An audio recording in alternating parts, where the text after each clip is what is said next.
Hi guys, this video is tutorial of how to install Netgear Genie. First, open the application. Then click the yes button. Wait for a few minutes to open it. You can see the following condition. Just click the I accept the terms. You click the next button. Then click the install button. Then wait for a few minutes to finish the install.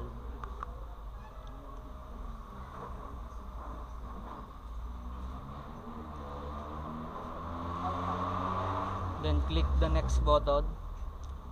Then click the finish button.